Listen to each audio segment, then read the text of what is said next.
Well, if you've seen Fiddler on the Roof, you know that at the end of the story, Tevye, the milkman, and Laser Wolf, the butcher, are talking about their lives in the New World. Chicago, America? We are going to New York, America. We'll be neighbors.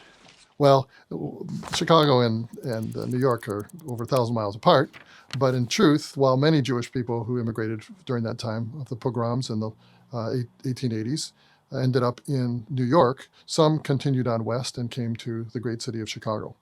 So it was in November of 1887, November 4th, that a group of 14 business people met on Sal Street in a businessman's office, and they met with Reverend Jacob Freshman, who was a believing rabbi who had come from New York to talk to Blackstone and his friends about what to do to reach the Russian Jewish immigrants.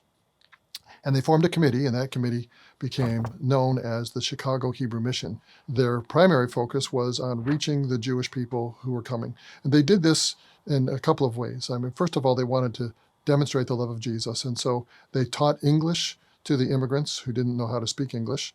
But they also had practical things like job training, seamstresses and other kinds of practical things for the women for job training. But the goal and the desire always was to present the gospel, to see Jewish people won to faith in their Messiah, the Lord Jesus. Well, over the years, as the ministry grew, they sent their first overseas missionary to a place called Jassy in Romania. But there wasn't really much going on internationally other than praying for the Jewish people and for other Jewish ministries doing work in Europe and elsewhere. Well, in 1953, the ministry changed its name to American Messianic Fellowship.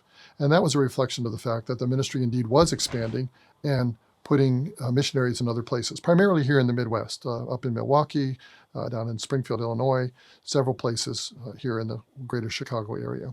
And the ministry was beginning to expand in some significant ways in the late 70s. We sent 4 single gals over to Israel to reopen the work there. And in 1993, we rebranded as AMF International as a reflection of the fact that we were establishing ministry beyond our shores here in the United States. In fact, in France, that work was opened in 1998. The Canadian field began in 1999, and we officially incorporated up there in 2006. And then, by God's grace, the field in the Netherlands was opened in 2005. In 2008, something very significant happened, and that was the merger of Emmanuel Ministries International, which was headquartered in New York, and they had 2 corporations that were also a part of them, the Message to Israel radio broadcast and National Jewish Mission. And so all 3 of those merged into Life in 2008, which was the year we rebranded as Life in Messiah, which is our DBA, which is a registered name that we do business under today. New fields added since then. Well, the work in Hong Kong began in 2011. So grateful for the support and prayer and finances that we've had for many decades from Hong Kong, but now an active ministry there.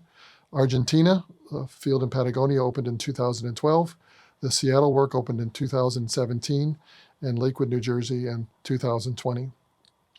So in addition to our training center in New York, which we got as a result of the merger back in 2008, the headquarters is still here in the greater Chicago area, but down in Linwood, Illinois, in the south suburbs. And if you want more information about our history and values and who we are as a ministry, you can check out our website, which is www.lifeinmessiah.org.